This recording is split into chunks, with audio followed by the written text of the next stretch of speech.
Hey guys, before we start, quick question. How do you feel about exploding corpses? Because that's where we're headed tonight. A medieval king, a too small coffin. A very bad decision. If you're still here, hit that like button and subscribe. You're my kind of people. And drop a comment telling me where you're tuning in from and what ungodly hour you're watching this. I'm genuinely curious who else thinks decomposing royalty makes good evening entertainment. Grab your headphones, turn down the lights, get cozy. We've got a long night ahead. September 1087. The most powerful man in Europe is dying alone in a monastery outside Rouen. No family at his bedside, no loyal nobles holding vigil, just a handful of servants who can barely stand the smell. William the Conqueror, the man who'd crossed the English Channel with an army, who'd crushed Saxon England into submission, who'd redrawn the map of medieval Europe, is rotting from the inside out while he's still breathing. His stomach is ruptured, internal organs are failing, infection is spreading through his massive body like wildfire through dry grass. The stench seeping from his pores is so thick you can taste it in the back of your throat. And the worst part, he's conscious, fully aware, feeling every moment of his body's betrayal. But here's what they don't tell you in history class. William's death was so catastrophic, so grotesque, so utterly horrifying that it became medieval Europe's most infamous corpse disaster. His body literally exploded during the funeral, burst open like overripe fruit dropped from a tower, sprayed the church with fluids that had been fermenting inside a dead king for days. The mourners ran, the priests gagged. One bishop vomited on the altar steps. The smell was so overwhelming that the ceremony had to be abandoned. Twice. And even after they finally got him sealed in stone, the church had to be closed for days to air out. Tonight, we're pulling apart every nauseating detail. The injury that started it all. The 6 weeks of agonizing decline as his body rotted while he still lived. The panicked flight of everyone who'd claimed to love him. The servants who robbed his corpse before he was even cold. The rushed journey with a decomposing king in the summer heat. The catastrophic explosion that cleared a church full of nobles. And what really happens when a £300 medieval king dies in September, with no one knowing how to properly preserve a body. So settle in, this is going to take a while, and it's going to get messy. Let's start at the beginning. Not with the death, with the child who should never have survived to become a king. Because to understand why William's death was so spectacularly horrible, why he died alone and unmourned despite being one of the most powerful rulers in Christendom, you need to understand who William was, what shaped him, what he'd done, and why, when the end came, the people he'd ruled scattered like rats from a sinking ship. William wasn't born in a palace. He was born in a castle in Falaise, a town in Normandy, sometime around 1028. The exact date is lost to history. Medieval people didn't bother recording birth dates for bastards, and that's what William was from his first breath. A bastard, the illegitimate son of Robert, Duke of Normandy, and Herleva, a tanner's daughter. Imagine being that child. Your father is one of the most powerful men in northern France. Descended from Vikings who'd carved out territory a century earlier through blood and brutality. Your mother is beautiful, yes, but she's nobody. Her father works with animal hides. The smell of tanning, rotting flesh, urine, chemicals clings to that family like a curse. Some sources say Herleva was Robert's mistress. Others suggest she was his unofficial wife, a hand-fasting marriage that the church refused to recognise because she wasn't noble. Either way, the marriage wasn't legitimate, which made William illegitimate, not just socially awkward, legally poisoned. Medieval illegitimacy wasn't a whispered scandal. It was a brand. It meant you couldn't inherit, couldn't claim titles, couldn't demand loyalty from nobles who viewed bloodline as sacred. Bastards existed in the shadows of legitimate children, always one step away from being erased entirely. William the Bastard. That's what they called him. Not behind his back, to his face, in legal documents, in official records. It was his title, his identifier, the thing that defined him before anything else. Picture him as a child, maybe 5 or 6 years old, standing in his father's hall while nobles negotiate marriages and alliances. They ignore him. He's not a player, not legitimate, just the Duke's embarrassing indiscretion running around the castle. But Robert had a problem. He had no legitimate sons, no legal heir, just this one bastard boy with dark eyes and a temper that was already showing signs of the man he'd become. So Robert did something unusual, something that would shape the next 60 years of European history. He named William his heir, called together the most powerful nobles in Normandy, and made them swear oaths of loyalty to a 7-year-old bastard. Imagine being in that room. You're a Norman noble. Your family has held lands for generations. You've fought wars, made alliances, built power, through careful marriages and strategic violence. And now your Duke is asking you to swear loyalty to his bastard son, a child who has no legal right to anything, a boy whose mother's family still smells like piss and rotting cowhide. You swear the oath, because refusing your Duke to his face is suicide. But the moment he's gone, that oath means nothing. Less than nothing. It's an insult you're already planning to avenge. In 1035, Duke Robert decided to go on pilgrimage to Jerusalem. This wasn't a vacation. Pilgrimages were dangerous. Months of travel through hostile territories, disease, bandits, the very real possibility that you'd die hundreds of miles from home. Robert knew the risks. He prepared, made arrangements, reminded the Norman nobles of their oaths, made sure his 7-year-old bastard son had protectors. Men loyal to Robert personally. Men who understood that keeping William alive was the only thing preventing Normandy from dissolving into civil war. Robert never came back. He died in Nicaea on the return journey. Some say illness, others whisper poison. Either way, Duke Robert I was dead, and his 7-year-old bastard son was suddenly Duke of Normandy. William was 8 years old, maybe younger. The exact date of Robert's death is disputed, but imagine being that child. Your father is gone. The only person who could legitimize you, who could enforce those oaths, who could protect you, gone. And you're surrounded by men who've already decided you don't deserve what you've been given.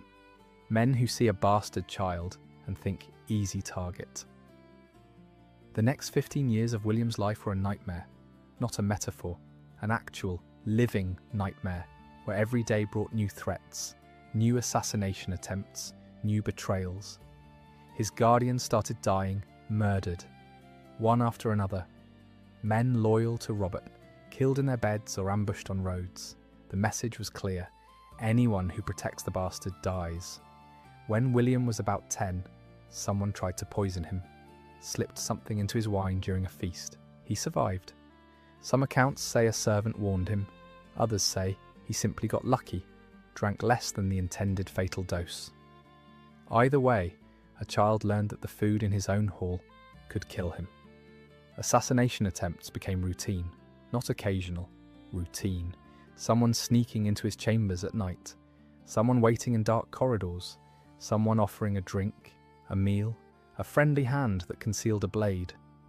William learned to sleep lightly, to trust no one, to move unpredictably, to taste food before eating it, to keep guards he'd personally selected within arm's reach at all times.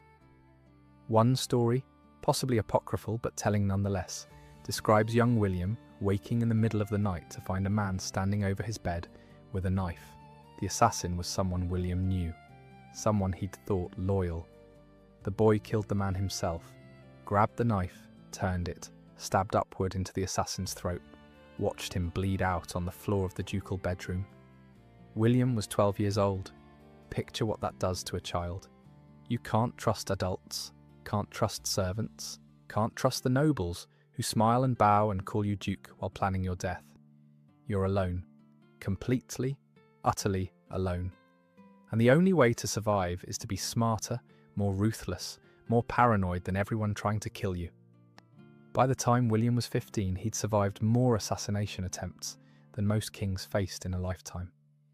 He'd learned to read people, to see betrayal before it happened, to strike first, to show no mercy, because mercy in medieval Normandy got you killed. The nobles who'd sworn oaths to Robert broke them, openly. They carved up Normandy into competing territories, started private wars, ignored the bastard duke they'd promised to serve. Some went further. They actively tried to depose him, replace him with someone legitimate, someone controllable. In 1047, when William was about 19, a major rebellion erupted, led by Guy of Burgundy, a cousin with a better claim to legitimacy. Norman nobles flocked to Guy's banner. Finally, a chance to get rid of the bastard. The rebels nearly won. They had numbers, they had support, they had legitimate grievances and a legitimate alternative to offer. But they underestimated William. The bastard boy had grown into a lean, hard young man who'd learned warfare from necessity, who'd studied every battle, every betrayal, every mistake, who understood that in medieval politics you either won completely or you died. William called for help from King Henry I of France, his feudal overlord, the one man who could legitimize his position. Henry came with an army, not out of love for William, out of pragmatic politics. A weak, divided Normandy was useful. A rebel-controlled Normandy was dangerous. The two armies met at ravaged.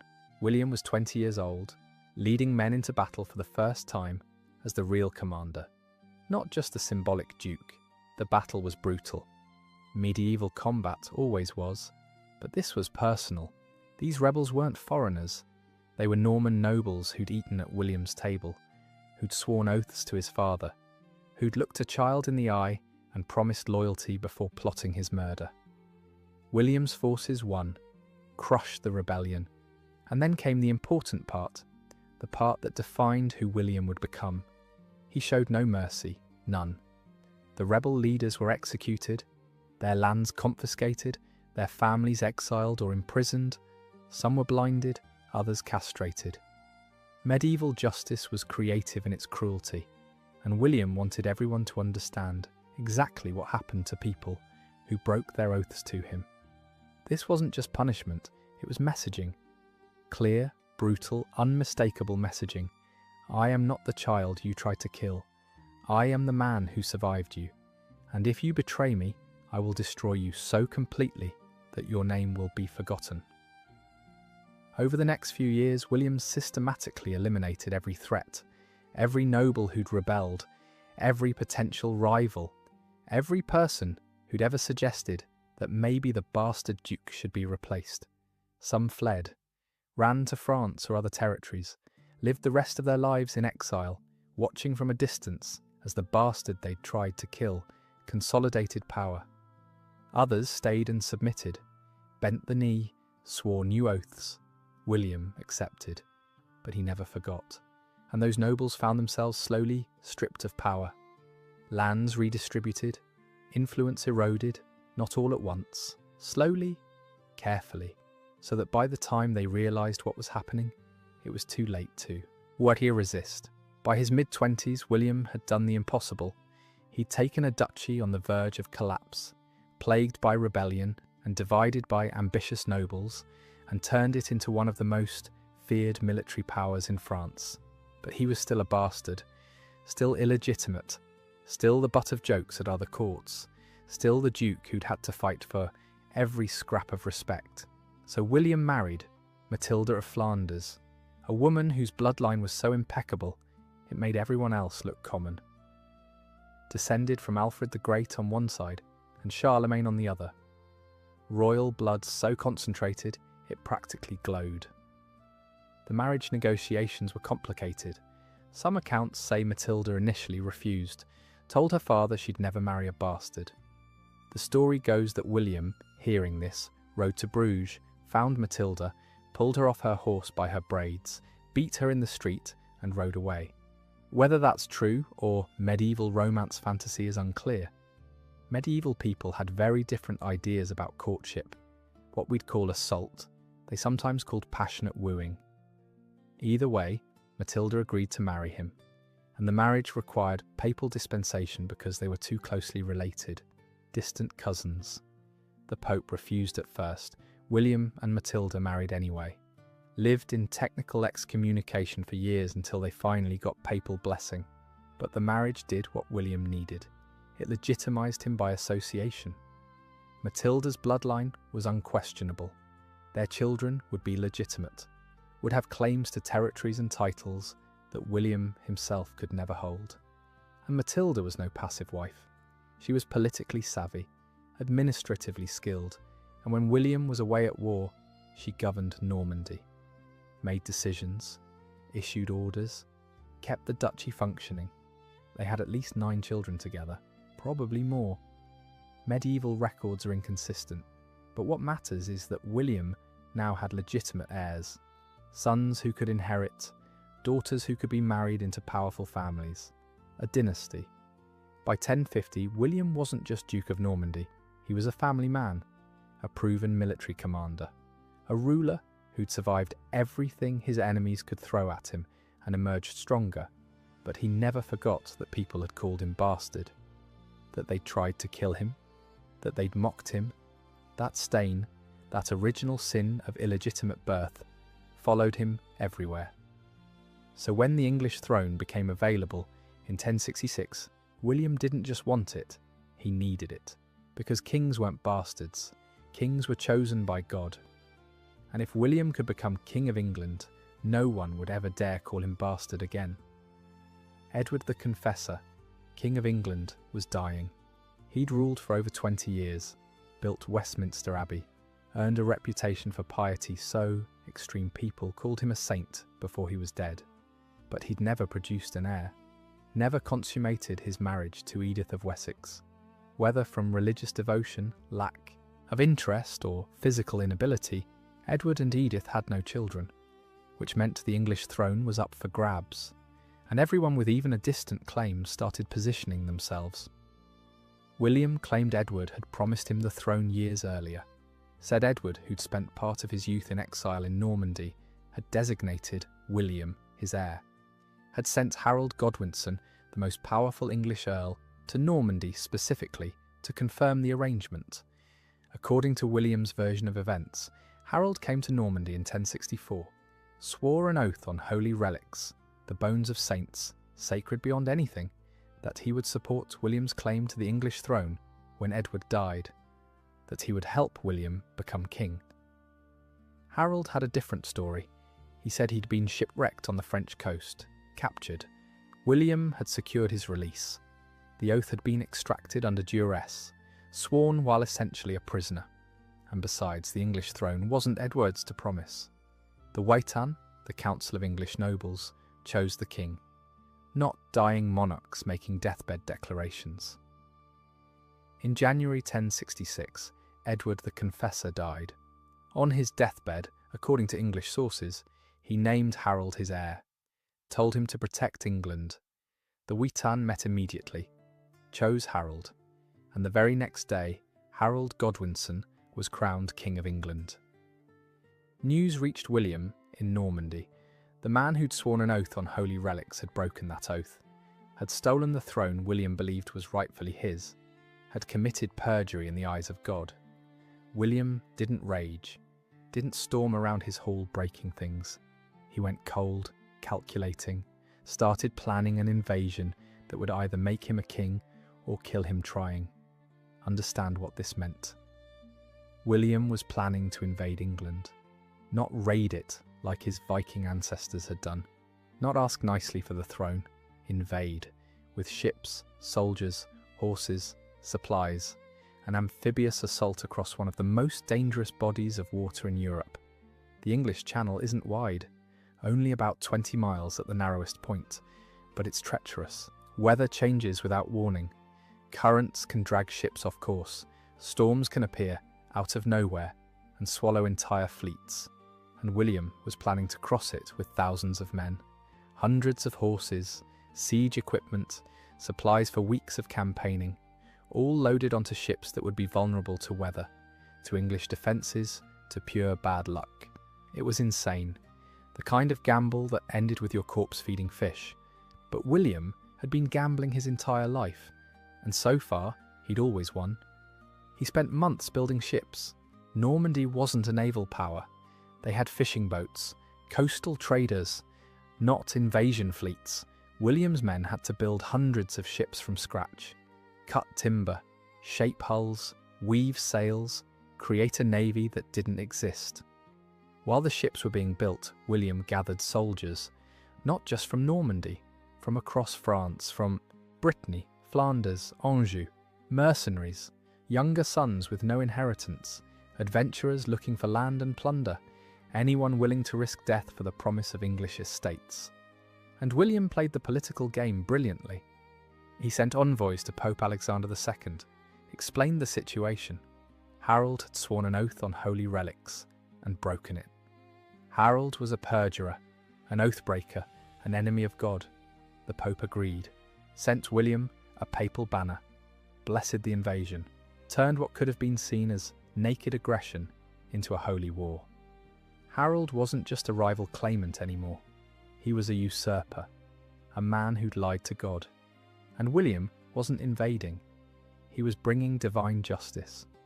That banner was worth more than 1,000 soldiers, because now every man who joined William's army wasn't just fighting for land. He was fighting for his soul, fighting on God's side against a perjurer. By late summer 1066, William had an army, had ships, had papal blessing, but the winds wouldn't cooperate. For weeks the fleet sat in harbour, waiting for favourable weather. Supplies ran low, morale sagged.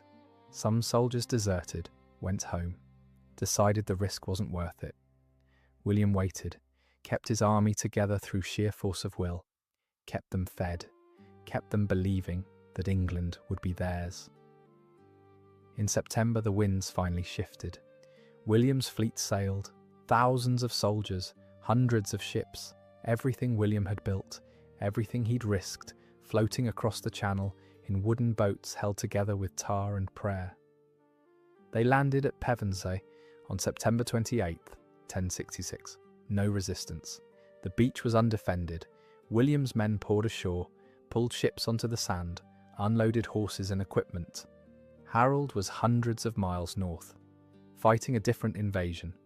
Harold Hardrada, King of Norway, had landed in Yorkshire with his own army, claiming the English throne through a different set of questionable promises. Harold had marched north, met the Norwegian army at Stamford Bridge and crushed them, killed Harold Hardrada, scattered the Norwegian forces. He was still celebrating that victory when word reached him. William has landed. Harold made a decision that would change history. He marched south, immediately. His army was exhausted from one battle. His men needed rest, but William was building fortifications on the coast, raiding the countryside, establishing a position. Every day Harold delayed was a day William grew stronger. So Harold force-marched his army south, covered nearly 200 miles in days, arrived outside Hastings on October 13th. His men were tired. Some were wounded from Stamford Bridge. Others were new recruits, gathered on the march south. But they outnumbered William's forces and they held the high ground. The two armies met on October 14th, 1066, a date that would echo through English history forever. Picture the scene. Dawn breaking over Sussex. Two armies facing each other across a gentle slope. The English, at the top of Senlac Hill, formed into a shield wall. Overlapping shields, axes, spears, a human fortress. Below them, William's forces. Norman cavalry, Breton infantry, Flemish archers, a multinational army united only by the promise of English land. William addressed his men, reminded them what they were fighting for: land, wealth, glory, a kingdom. And Harold, the oathbreaker who'd stolen what God had promised to William. The battle began with arrows, clouds of them, arcing over the battlefield. The English raised shields, absorbed the volleys, some men fell, most survived. Then came the cavalry, Norman knights on horseback, charging uphill into a shield wall. It should have worked. Cavalry breaks infantry. That's how medieval warfare works. Except the English didn't break. The shield wall held. Horses impaled themselves on spears. Knights were dragged from saddles and hacked apart with axes. The cavalry charge failed. William's forces fell back, regrouped, charged again. Again the shield wall held. English axes, massive two-handed weapons, cleaved through Norman armour. Split shields, crushed skulls. The battle became a grinding, exhausting test of endurance. Hours of combat, men fighting until their arms gave out. The hillsides slick with blood, bodies piling up, and still the shield wall held. Imagine being in that shield wall, shoulder to shoulder, with men you've known your whole life, your neighbour from the next village, your cousin, your brother. The man in front of you takes an arrow to the face, falls, you step forward, fill the gap, because if the shield wall breaks, you all die. Your arm aches from holding your shield, your sword hand is cramping, you can barely grip your weapon, sweat runs into your eyes, someone's blood, yours, someone else's, is sticky on your face. You can't remember the last time you drank water, your throat is raw from shouting, and the Normans keep coming. Wave after wave, cavalry charges, infantry assaults, arrows. They're exhausted too, you can see it, but they keep coming. Sometime in the afternoon, the Normans tried something different, a feigned retreat, made it look like they were breaking, running. The English, seeing victory, charged down the hill, broke the shield wall to pursue, and the Norman cavalry wheeled around, caught the pursuing English in the open, cut them down. It was a classic tactic, and it worked. Part of the English line collapsed, but Harold still held the high ground, still had enough men to reform. The battle wasn't over. As the sun started sinking, both armies were exhausted. This was the longest, hardest fought battle most of these men had ever seen. Medieval battles usually lasted hours at most. This one had been going all day. And then Harold died. The exact details are disputed. The Bayeux Tapestry, a Norman propaganda piece, shows him taking an arrow to the eye. Other accounts say Norman knights broke through, surrounded him, hacked him down with swords. Maybe both are true. Maybe he took an arrow to the face, was wounded and disoriented, and then Norman knights finished him. Either way, the English king was dead. His banner fell. His bodyguard, the housecarls who'd sworn to die before abandoning their king, stood over his body and died there. Every single one. Fought until they were overwhelmed, buried under Norman soldiers. With Harold dead, the English army broke. Men fled into the gathering darkness, scattered across the countryside. The Norman cavalry pursued, cutting down fleeing soldiers. The battle was over. William stood on that hill as the sun set, surrounded by corpses, covered in other men's blood, exhausted, possibly wounded, but victorious.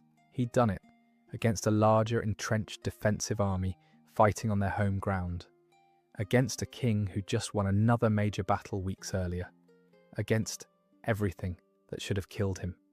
He'd won. William of Normandy, the bastard who shouldn't have survived childhood, who'd spent his entire life fighting for legitimacy, who'd gambled everything on one insane invasion, stood on English soil as its conqueror. But the battle was just the beginning. Conquering England and ruling England were very different things. William marched on London, slowly, carefully, burning and raiding as he went. Not because he enjoyed destruction, because he needed to send a message, submit or be destroyed. English nobles who'd survived Hastings had a choice: bow to the Norman conqueror, or fight and die. Most bowed. What else could they do? Their king was dead. Their army was scattered. The Normans controlled the south. Resistance meant watching your lands burn and your family starve. On Christmas Day 1066, William was crowned King of England in Westminster Abbey, the same church where Harold had been crowned 11 months earlier, the same church Edward the Confessor had built. The ceremony was tense, surrounded by Norman soldiers, with English nobles forced to attend and swear loyalty. When the congregation shouted their approval, standard coronation procedure, the Norman guards outside hearing English voices raised in what sounded like anger, panicked and started setting fire to nearby buildings. The service continued while London burned outside. William, possibly the only calm person in the room, took his crown while smoke drifted through the abbey. He was King of England, William I, not William the Bastard, not anymore. Kings weren't bastards. Kings were chosen by God, and God had just given him England. But the English didn't simply accept their new Norman overlord. Why would they?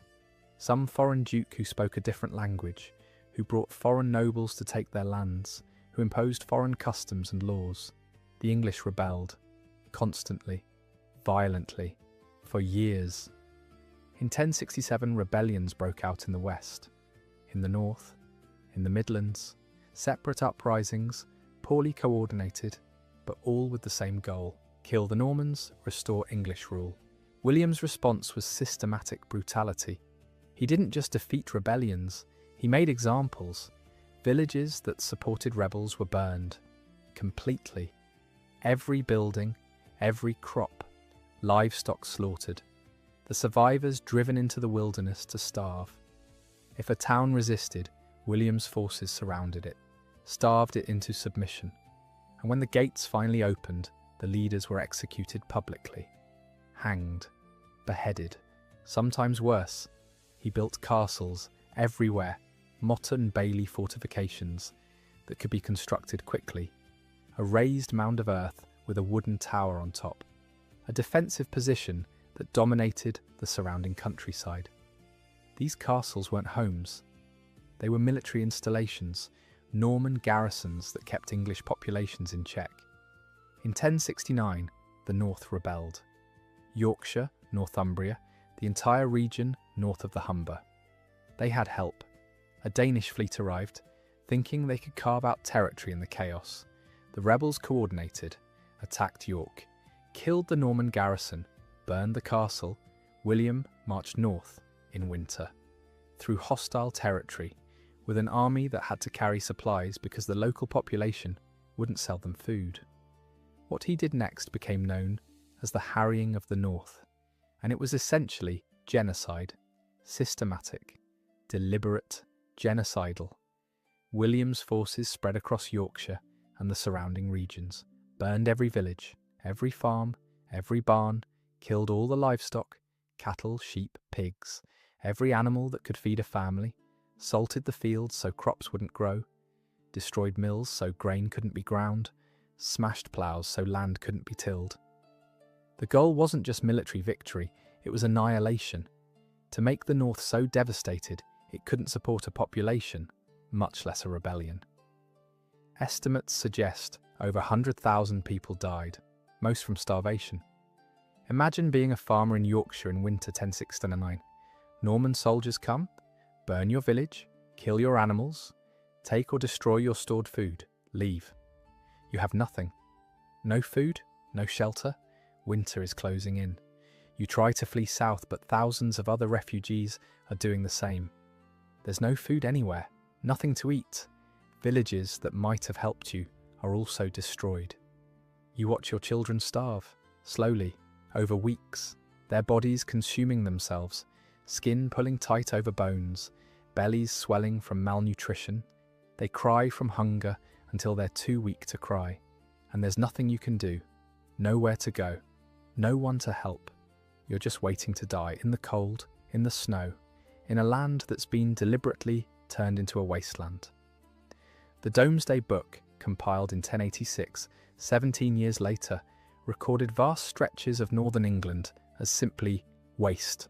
No population, no economic activity, just empty land slowly recovering from William's systematic destruction.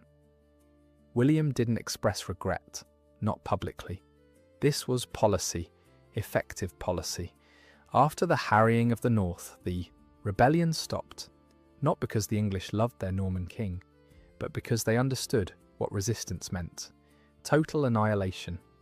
William ruled through fear, through castles that glared down at English towns, through Norman nobles given English estates and told to hold them by force, through a military occupation that never really ended. He commissioned the Domesday Book, a a complete survey of England. Every piece of land, every resource, every taxable asset. It was a masterpiece of medieval administration, and also a tool of control. You can't hide your wealth when the king has a book listing everything you own. And William got fat. Enormously, grotesquely fat. Success and age and endless feasting transformed the lean warrior who'd landed at Pevensey into a massive, bloated king who could barely mount a horse without assistance. Picture the change. In 1066, William was probably around 5'10", tall for the time, and lean from constant warfare. Strong, able to fight all day in armour. By the 1080s, he was probably close to 300 pounds. His body had spread, his face rounded, his belly swelled until it hung over his belt. His legs, once muscular from years on horseback, thickened and struggled to support his weight. His enemies mocked him, openly, called him pregnant, suggested he looked like he was carrying a child, asked when the king's baby was due. In medieval society, obesity among nobles wasn't unusual. It was almost a status symbol. Rich food, multiple courses, endless meat and wine. The ability to get fat meant you were successful enough to afford it. But William's weight went beyond wealthy indulgence. It became a liability. He struggled to mount horses, needed assistance putting on armour, couldn't move quickly. In a world where kings were expected to lead from the front, to fight alongside their men, William's body had become a prison.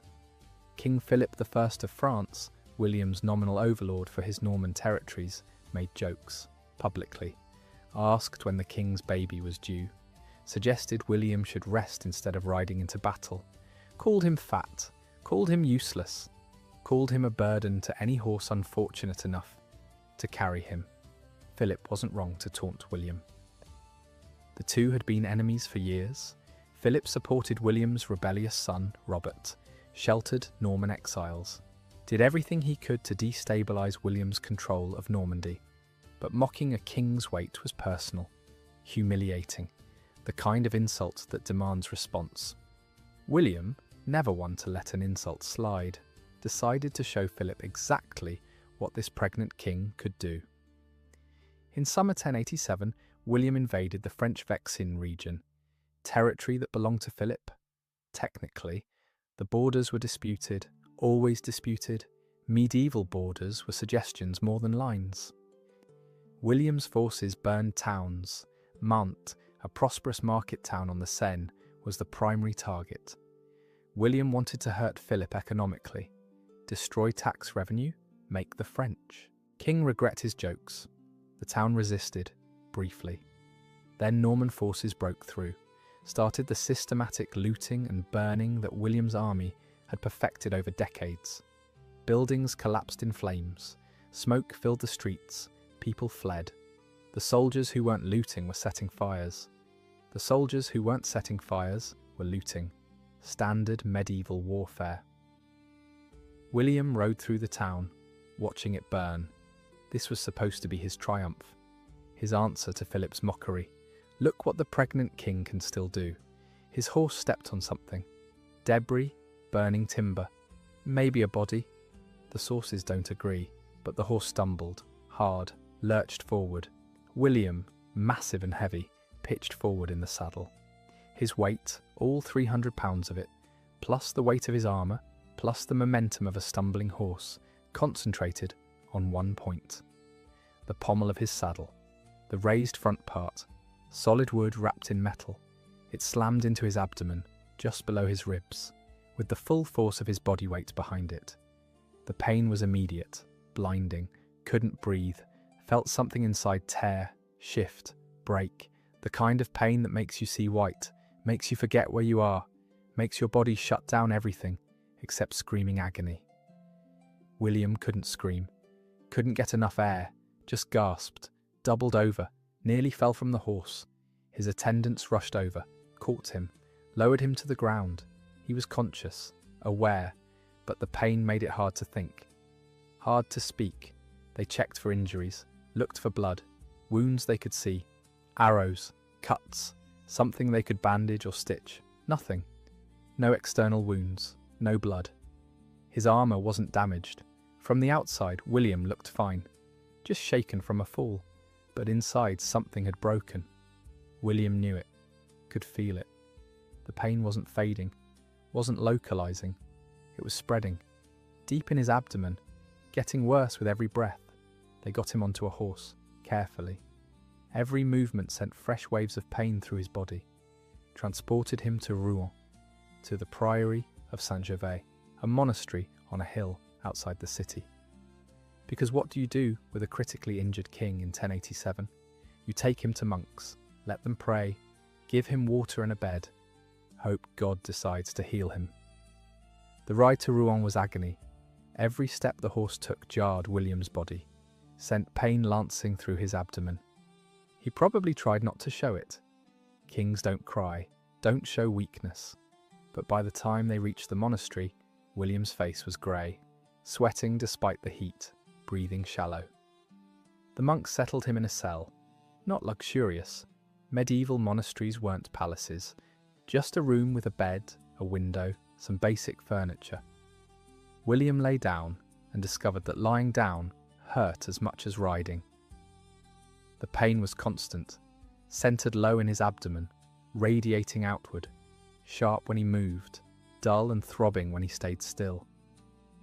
His stomach felt hard, tender, wrong. Medieval medicine had no concept of internal injuries, no way to diagnose a ruptured intestine or damaged organs. They could see broken bones, could treat external wounds, but internal damage, that was God's territory. Either he healed you or he didn't. The monks prayed, brought William water, wine, bread he couldn't eat because swallowing made the pain worse. They asked questions. Where does it hurt? Can you move? What did you feel when the horse fell? William answered, tried to explain. But how do you describe internal damage when the words don't exist? When the person you're talking to thinks illness comes from an imbalance of humours, not from ruptured organs? Within days, the infection started. Not that anyone called it infection. They called it a fever, a corruption, bad humours. The medical understanding was pre-scientific, but the observations were accurate. William's body was turning against itself. The pain intensified, spread. His abdomen swelled, became hard as wood, tender to the slightest touch. Touching his own stomach made William gasp.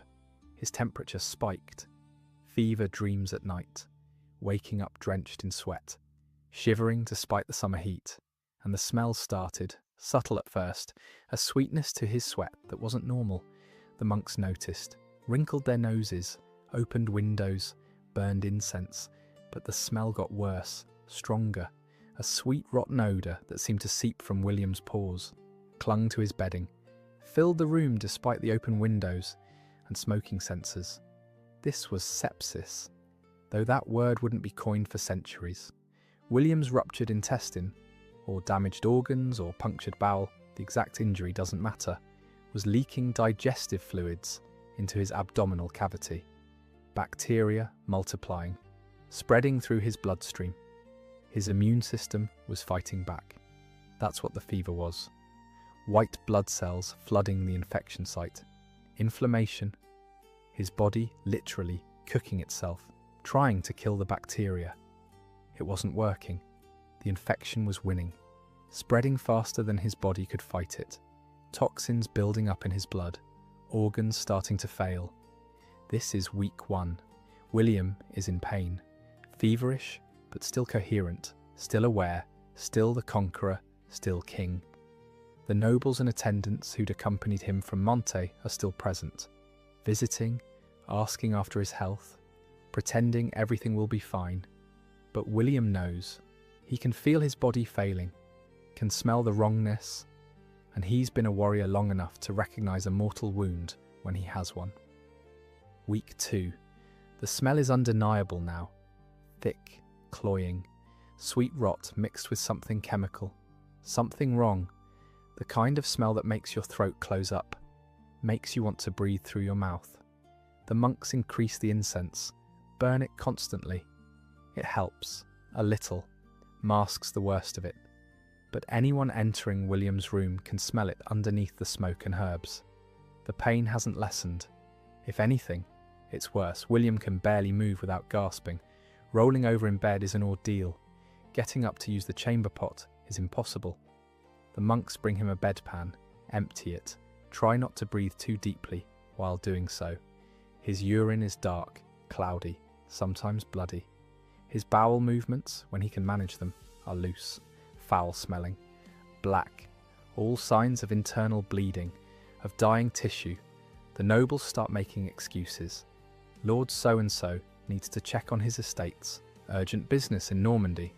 His wife is ill. His son needs him. Always a reason, always plausible. But the effect is the same. One by one they leave. Slip away. Back to Normandy. Back to their homes. Back to the real world where kings don't lie dying in monastery cells. Because here's the truth about medieval politics. A dying king is a liability. Everyone needs to position themselves for what comes next. Choose sides in the inevitable succession struggle. Make alliances. Secure their own positions. William has 3 living sons. Robert, the eldest. William Rufus, the second. Henry, the youngest. Each with supporters, each with claims. Each likely to try to seize as much power as possible the moment their father dies. The smart move is to leave now, while William is still alive, but clearly dying. Go make your deals, choose your side, make sure you're valuable to whoever ends up on top. Staying at a dying king's bedside? That's sentimental, useless, and it means you're not out there securing your future. So they leave, and William watches them go, knows exactly why, has probably done the same thing himself when other nobles were dying, but knowing doesn't make it less bitter. Week 3. Most of the nobles are gone now. A handful of attendants remain. Servants, people who don't have the political capital to matter, who are paid to be here, who can't afford to abandon a king and risk being remembered as disloyal. But even they're starting to disappear, calling in sick, finding excuses not to enter William's room. Because the smell is overwhelming now. Not just unpleasant, physically difficult to endure. Imagine entering that room. The moment you step through the door, it hits you. Sweet rot, infection, dying tissue, so thick you can taste it. It coats your throat, makes you gag. You try to breathe through your mouth. Doesn't help. The smell isn't just in the air, it's in the air you're breathing, in the moisture, in everything. You bring William water, food he won't eat. Try to help him drink. He's so weak now. Can barely hold a cup. You have to support his head. Tilt the cup, watch him sip.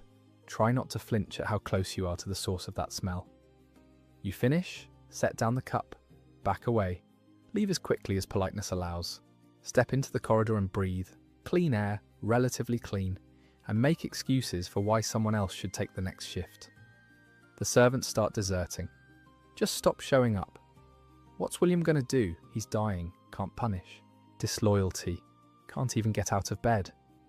So William lies there, in a monastery cell that reeks of rot and sickness. The King of England, the Duke of Normandy, the Conqueror, abandoned by everyone except a handful of monks who have to stay because this is their monastery. Week 4. William is deteriorating visibly now. His face is gaunt, grey, his eyes are sunken, skin pulled tight over bones. He's barely eating, can't keep anything down. The nausea is constant. His abdomen is massively swollen, hard, the skin stretched tight and shiny. It looks like he's pregnant, like the jokes Philip made, except this isn't fat, this is fluid, infection, his abdominal cavity filling with pus and dying tissue. The smell has evolved.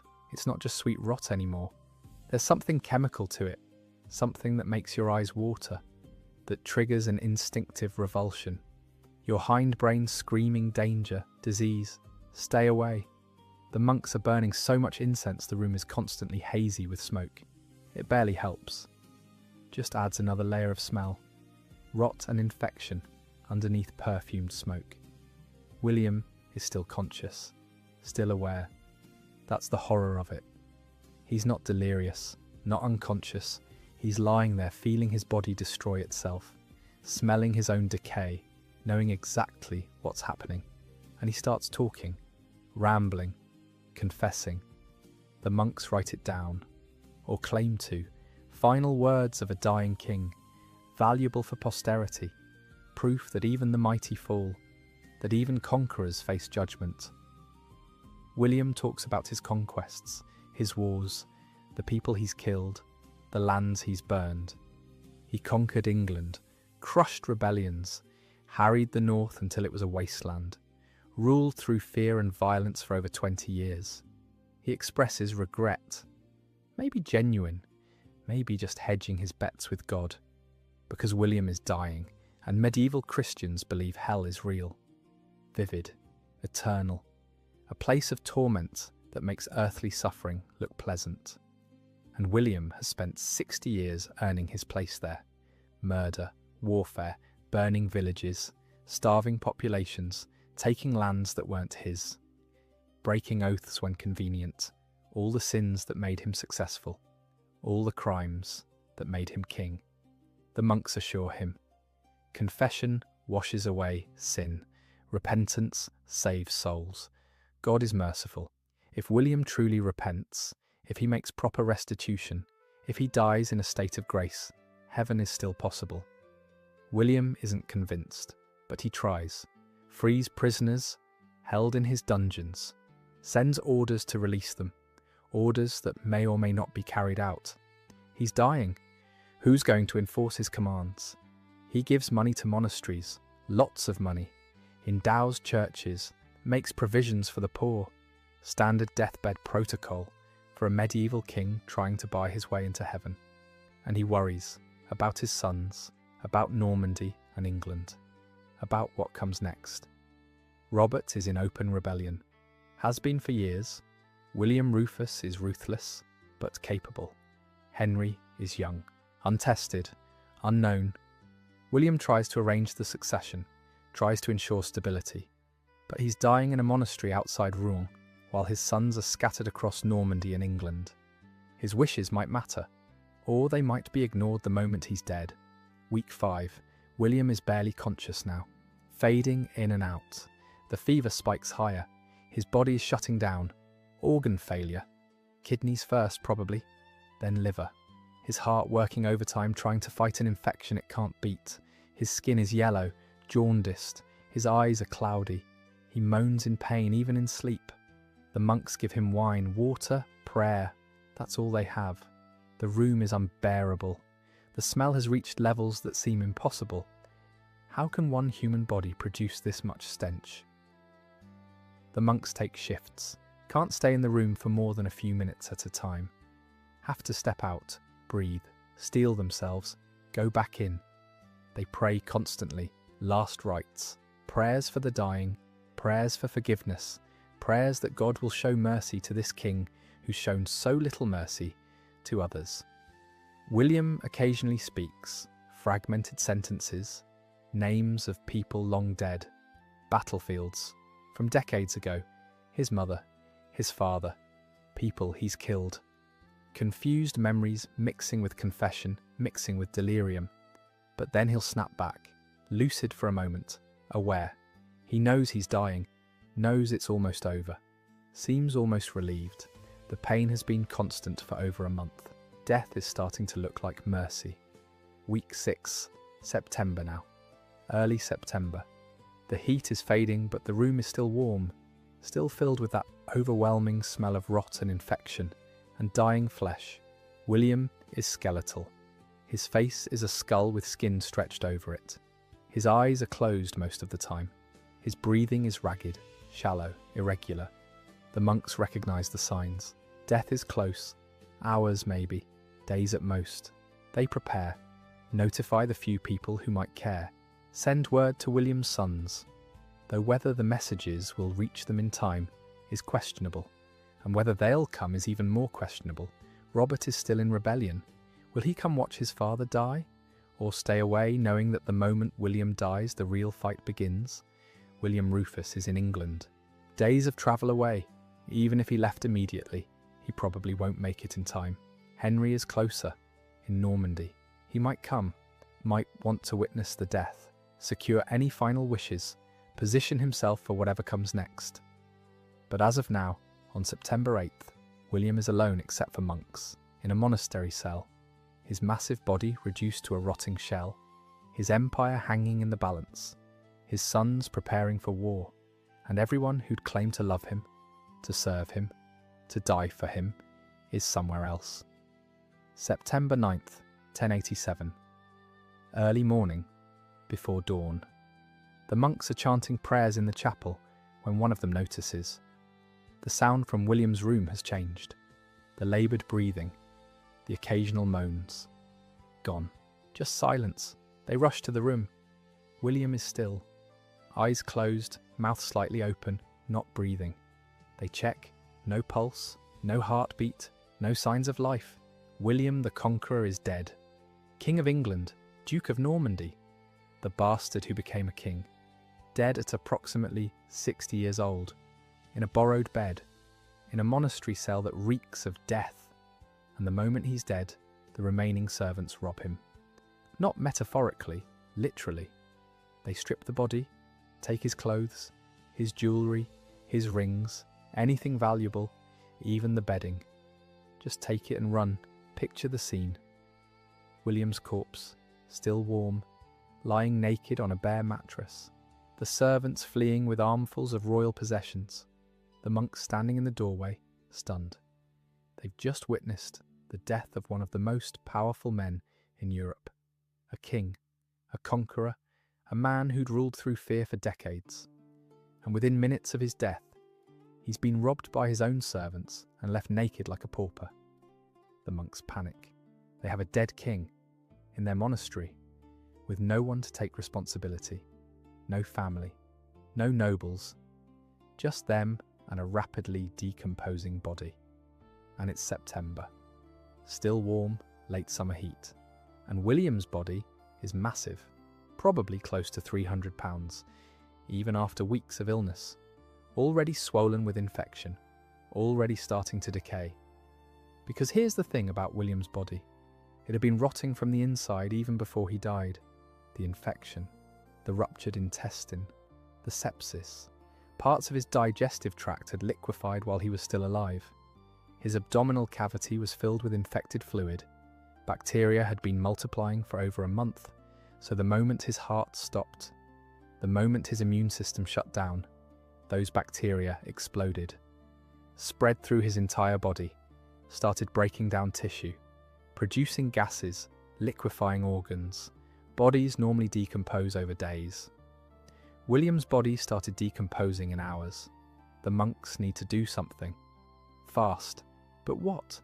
William had expressed a wish to be buried at St. Stephen's Abbey in Caen, a monastery he'd founded decades earlier as penance for marrying Matilda without papal permission. Caen is miles away. The monks wrap William's body, probably in cloth, maybe in whatever bedding the servants didn't steal. They might have packed it with herbs, spices if they had any, trying to preserve it, trying to mask the smell. It doesn't work. The smell is already overwhelming, and it's getting worse. They load the body onto a cart, a wooden cart pulled by horses. This is how you transport a dead king when nobody planned for this. When there's no royal funeral procession prepared. When everyone important has already fled. The cart starts the journey to Caen and announces its approach from hundreds of yards away. The smell precedes it. Thick, unmistakable. The kind of smell that makes you gag from a distance. People clear the streets, watch from windows, cover their noses with cloth, stare as the king of England's corpse rolls past on a common cart. The journey takes days, slow, careful, trying not to jostle the body too much. But every bump in the road, every rut, every stone, jars the corpse, accelerates decomposition. Gases building up inside, skin stretching, fluids leaking through the wrappings. By the time the cart reaches Caen, William's body is in catastrophic condition. The heat, the movement, the days of travel. Decomposition has accelerated beyond anything normal. The body is massively swollen, bloated with gases, the skin stretched tight, turning colours green, black, purple. The smell is indescribable. Beyond anything most people have experienced, the cart stops outside St. Stephen's Abbey. The monks there have been warned, prepared. They've arranged a funeral, sent word to nobles, bishops, anyone important enough to matter. And those nobles who'd skipped William's deathbed suddenly reappear. This is a royal funeral, a spectacle, a chance to be seen paying respects, to position yourself politically, to make sure whoever wins the succession knows you are appropriately respectful to the old king. The funeral is scheduled, a proper state occasion, bishops in full regalia, nobles in their finest clothes, the church decorated, candles everywhere, incense burning, so much incense, they're going to need it. The service begins. William's body is lying in state at the front of the church, wrapped. Closed casket would have been better, but this is medieval funeral protocol. The body is present, visible, a reminder of mortality. The smell seeps through the wrappings, immediately. The incense helps, barely. People shift uncomfortably, hold perfumed cloth to their noses, try to breathe through their mouths. The bishop begins the service. Prayers in Latin, psalms, the usual funeral rites, everyone trying to ignore the smell, trying to pretend this is a normal, dignified occasion. And then Asselin, son of Arthur, stands up. Middle of the service, bishop mid-prayer. Asselin just stands up and starts shouting. The land this abbey is built on was stolen from his father. William seized it illegally. The church itself sits on stolen property. This funeral is an abomination. His family demands restitution. Complete chaos. The service stops. The bishop tries to restore order. Asselin keeps shouting, demanding money, demanding justice, demanding public acknowledgement that William was a thief. Other nobles try to quiet him. This isn't the time. This isn't appropriate. We're burying the king. Asselin doesn't care. He's been waiting for this moment, for years probably, waiting for a chance to publicly accuse William. And a funeral with all the important nobles present, with bishops and witnesses, is perfect. The argument continues. Minutes pass. The smell gets worse. People are getting desperate to finish this funeral and leave. Finally, someone pays him. Right there. During the funeral, 60 shillings. A substantial sum, just to shut him up and get on with burying the increasingly fragrant corpse. Asselin takes the money, sits down. Satisfied, the service resumes. More prayers. Rushed now. Everyone just wants this over with. The smell is unbearable. The incense isn't working. People are breathing through perfumed cloth and still gagging. Finally, time for interment. To place William's body in the stone sarcophagus prepared for him. To seal it up and end this nightmare. The monks in attendance approach the body. Prepare to lift it. Move it to the sarcophagus and discover a problem. The sarcophagus is too small. It was carved for a normal-sized body. Carved before William got fat. Before he swelled to 300 pounds. Before his body bloated with decomposition gases. The stone box that's supposed to be his final resting place is simply too small for the corpse. The monks try anyway. Start lowering the body. It doesn't fit. Too wide. The shoulders won't go in. The swollen abdomen catches on the sides. Someone makes a decision. Push harder. Force it. We can't stop now. Every moment this body is out of the sarcophagus is another moment of that smell filling the church. They push. Apply pressure to the corpse. Trying to compress it. Squeeze it into the too small space. The body is under pressure. Massive pressure. Gases built up inside over days of decomposition. Fluids, partially liquefied organs, all contained by skin that's stretched too tight, ready to burst, and it does. The skin splits, the abdomen ruptures, everything inside, gases, fluids, partially decomposed tissue, sprays out. The sound alone is horrifying. A wet tearing, a hiss of released gas, a splash as fluids hit stone. but the smell. The smell is instantaneous, overpowering, beyond anything the incense could possibly mask. Imagine concentrated rot, 6 weeks of internal decay, infection, sepsis, liquefied intestines, all compressed inside a sealed body, and now released, all at once, in an enclosed stone church, with hundreds of people packed together. It hits like a physical force, makes your eyes water, makes your throat close, triggers an immediate gag reflex. Your body is screaming at you. Danger, disease, poison, run. The nobles run, don't walk, run. Stumble over each other trying to reach the doors, pushing, shoving. Desperate to get outside, to get away from that smell. Bishops flee, still in their ceremonial robes, dropping prayer books, trampling over each other. All dignity abandoned in the face of that overwhelming stench. People are vomiting. Some make it outside, others don't. Just double over right there in the church, adding to the chaos, the smell, the disaster. The carefully orchestrated royal funeral dissolves into panicked chaos in seconds. Everyone with working lungs is trying to escape. The monks stay, they have to. This is their abbey, their responsibility. And besides, the body needs to be buried.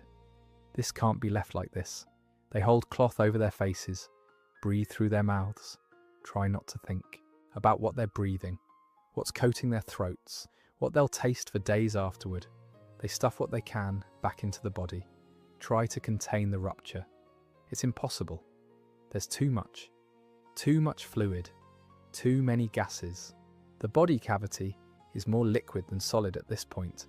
They wrap it tighter, use more cloth, more wrappings, anything to contain the leakage, and they force the body into the sarcophagus. Push hard, compress, break bones if they have to. Just get it in. Get it sealed. End this. The stone lid goes on, sealed, finally. The corpse of William the Conqueror is entombed, in pieces, compressed, broken, but sealed. The monks flee the church, can't stay, can't breathe. They've done their duty, finished the burial. Now they need air, clean air, anything but that death-soaked atmosphere inside. The church is abandoned, left to air out. The doors thrown open, windows opened, letting wind blow through, carrying away the stench. It takes days, the smell lingers, clings to the stone, seeps into the wood. People avoid the church, can still smell it from outside, that sweet, rotten, chemical death smell. Eventually, it fades. Enough that the church can be used again, but everyone who was there remembers, will always remember, the day William the Conqueror's body exploded during his own funeral. But the disasters aren't over, because William's tomb doesn't rest peacefully.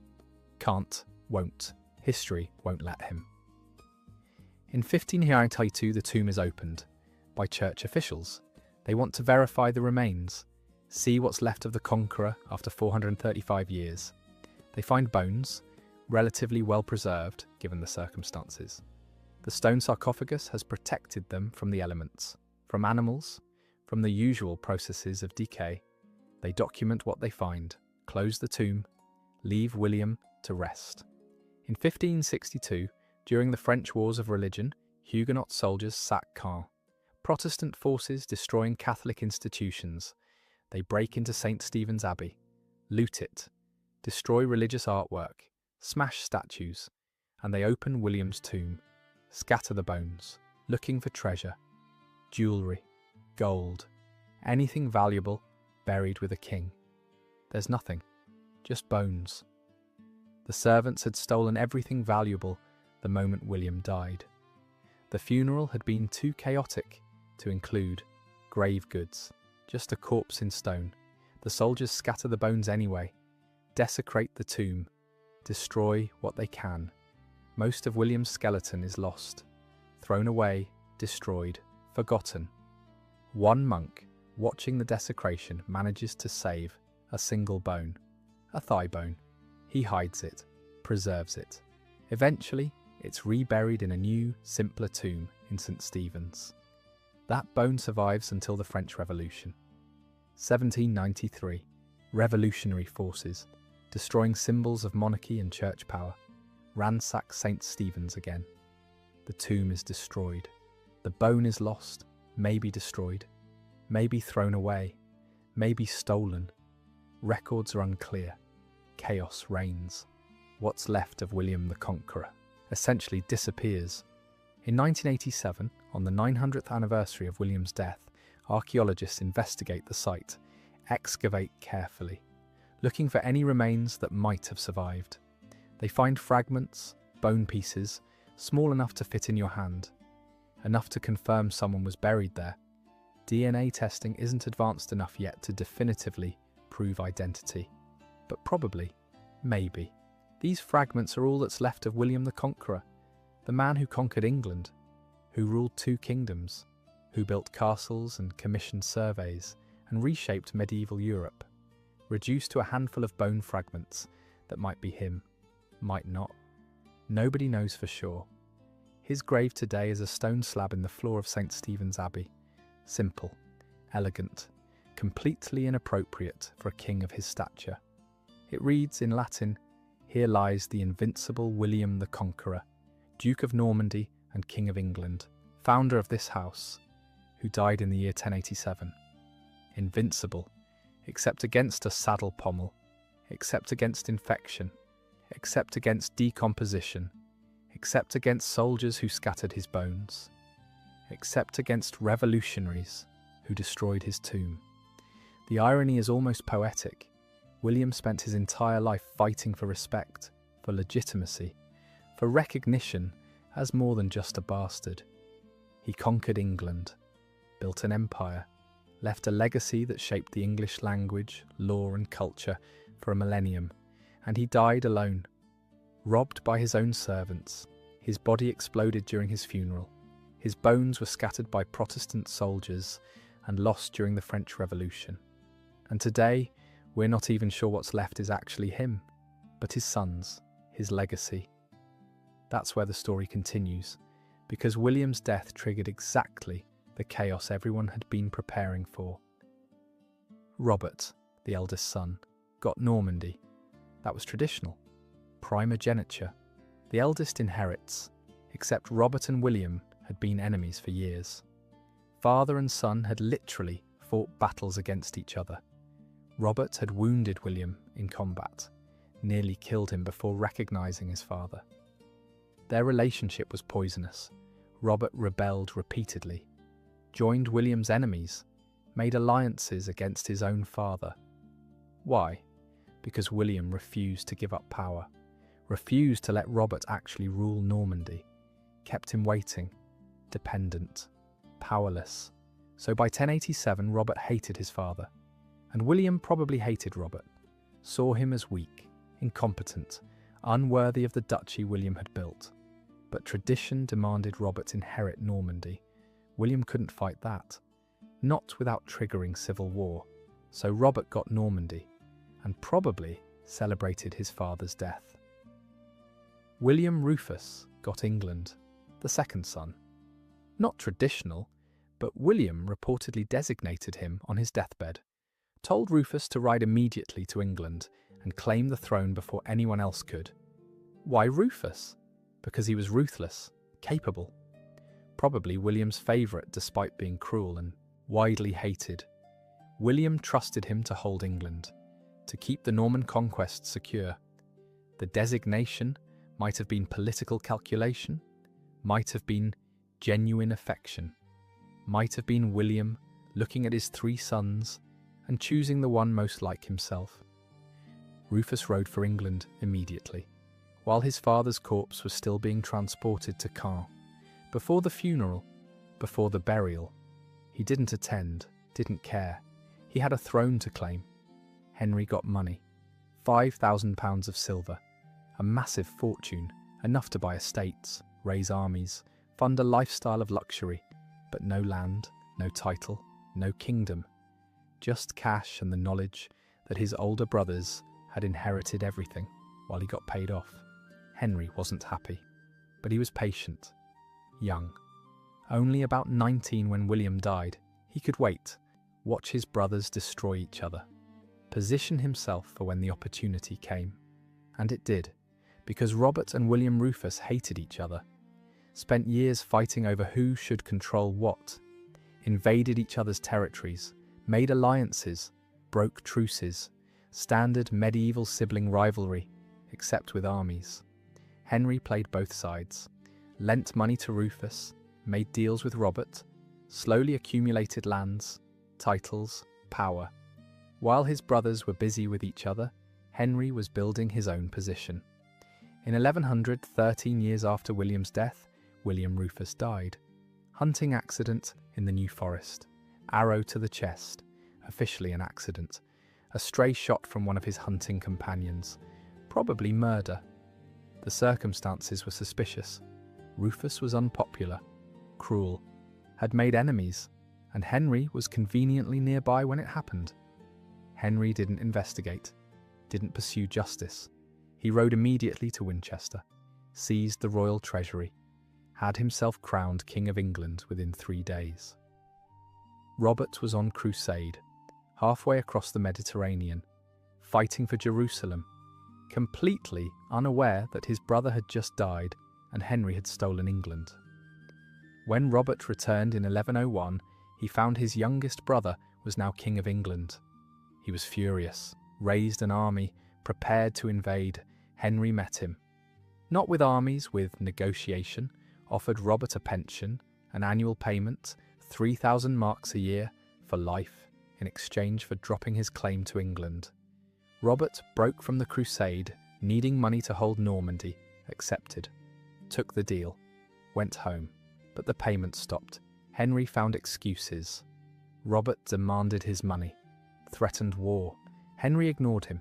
In 1106, Henry invaded Normandy, met Robert's forces at the Battle of Tinchebray, crushed them, captured Robert himself on the battlefield. And Henry did something remarkable. He didn't execute Robert, didn't blind him or castrate him or kill him. He imprisoned him, just locked him up and kept him locked up. For 28 years, Robert spent the rest of his life in prison, first in various castles, finally in Cardiff Castle in Wales, comfortable. Imprisonment, he was fed well, had servants, books, everything except freedom. He went blind eventually, old age, medical neglect. By the end, Robert was an old, blind man who'd been imprisoned so long he'd forgotten what freedom felt like. He died in 1134 at about 80 years old, had lived 34 years longer than his father, most of it in prison. Henry ended up with everything, Normandy and England, both kingdoms united under one ruler again, just like his father had held them. He called himself Henry I, ruled for 35 years, died in 1135, supposedly from eating too many lampreys, eel-like fish that were a delicacy, medieval version of dying from overeating. And the whole thing, the three brothers, the wars, the betrayals, the imprisonment, started because William's body exploded during his funeral while his sons were too busy positioning themselves for power to properly attend his burial. That's William's legacy, not the Domesday Book, not the conquest of England, not the castles or the laws or the reshaping of English society. Those matter to historians. They're important. But what people remembered, what got written down and repeated and embellished for centuries, was the corpse, the explosion, the nobles fleeing, the church filled with the stench of a dead king, the servants robbing his body, the son who couldn't be bothered to attend the funeral because he was too busy stealing a throne. Medieval chroniclers loved it, wrote about it with relish, added details, made it worse than it probably was, because a good corpse disaster is too good to waste, and it is a good story, in a dark, grotesque, medieval way. A powerful king brought low by biology, his body betraying him, his funeral becoming farce, his burial a disaster, his tomb desecrated, his bones lost, all the power, all the conquest, all the fear he'd inspired, rendered meaningless by decomposition and bad luck. There's something almost satisfying about it. Not because William deserved to die badly, not because justice was served, but because it's so human, so mortal, so utterly removed from the myths we tell about great kings and conquerors. William wasn't a myth, he was a man, a brutal, ruthless, brilliant, paranoid man who survived things that should have killed him and built an empire through sheer force of will.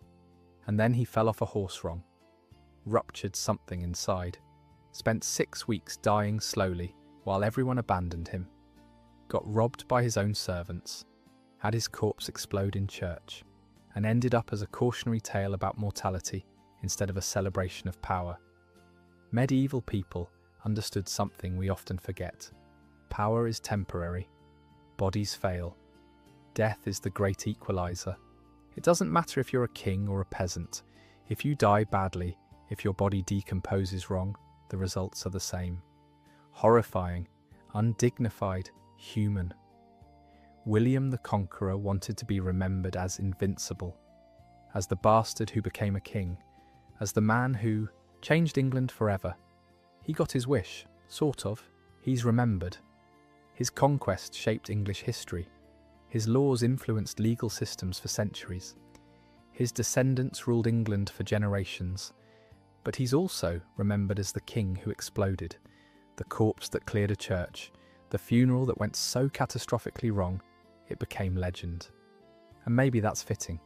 Maybe that's the real lesson, that we don't control our legacies, don't control how we're remembered. We can conquer kingdoms and build empires and reshape history, and still end up remembered for the worst day of our death. William spent 60 years building a legacy of power, and it got overshadowed by 6 weeks of rot and one catastrophic funeral. That's not justice, that's not divine punishment, that's not God making a statement, that's just biology, physics, the natural result of a large human body decomposing badly in medieval Europe, with no refrigeration, no embalming, and nobody who cared enough to do it properly. But it's also very, very human. And that's what makes it memorable. Not the conquest, the mortality, the reminder that even the mighty rot, even conquerors become corpses, even kings die badly sometimes. So tonight, when you think about William the Conqueror, remember both. Remember 1066, remember Hastings, remember the conquest that changed England forever. But also remember 1087. Remember the monastery cell that reeked of death. Remember the servants who stole from a corpse. Remember the monks trying to stuff a too large body into a too small coffin. Remember the moment that body burst.